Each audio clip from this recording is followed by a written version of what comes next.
Ya, bagus pertanyaannya. Ini ada jawabannya sebetulnya nanti di slide berikutnya, tapi karena nunggu 2 bulan kan kelamaan ya Pak ya. Nanyanya sekarang kok jawabnya 2 bulan.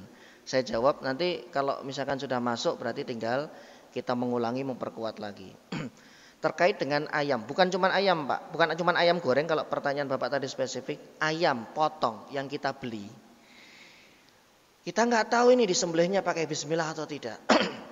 Terus apakah itu masuk dalam kategori syubhat ataukah halal ataukah haram Ustadz? Kita lihat penjualnya. Kalau penjualnya adalah seorang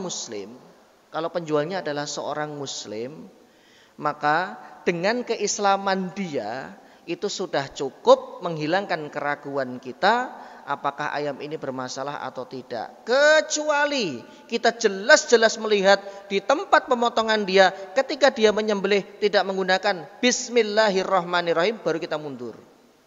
Tapi kalau kita lihat tanpa kita melihat pada penyembelihannya, penjualnya adalah muslim.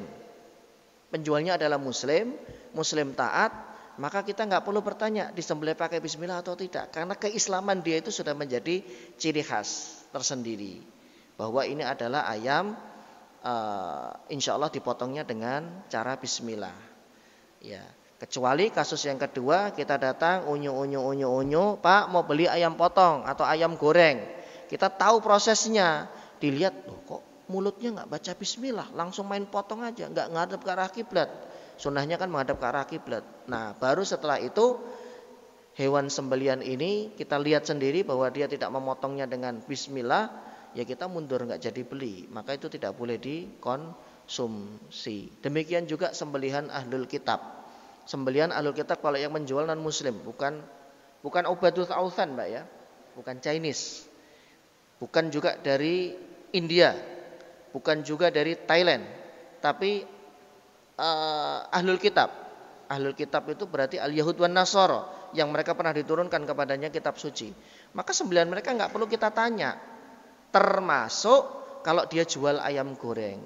Tapi kalau kita tahu waktu dia nyembelih, dia tidak membaca bismillah tapi menyebut nama Tuhan mereka, barulah kita mundur. Wah, ini nggak jelas. Karena wa ta'amul ladzina utul kitaba hillul lakum wa ta'amuhum hillul lakum wa ta'amuhum hillul lakum. Dan sembelihan ahlul kitab itu yang kalian sembelih halal buat mereka jenengan kurban. Kemudian dagingnya dibagikan kepada salah satu warga yang non muslim, halal buat mereka. Wa ta'amuhum hillul lakum, sembelihan mereka juga halal untuk kalian, dengan catatan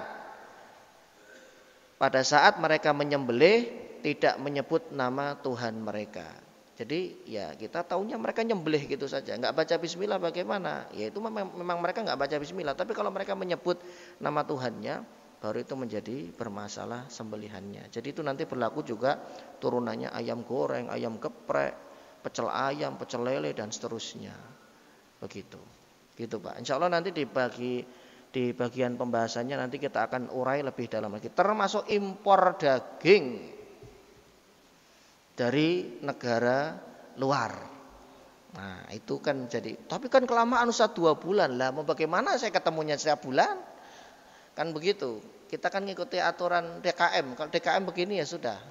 Insya Allah mohon bersabar, nanti kita akan urai. Karena ini 5 atau 4 atau 6 pertemuan mungkin hadis ini, karena cukup panjang.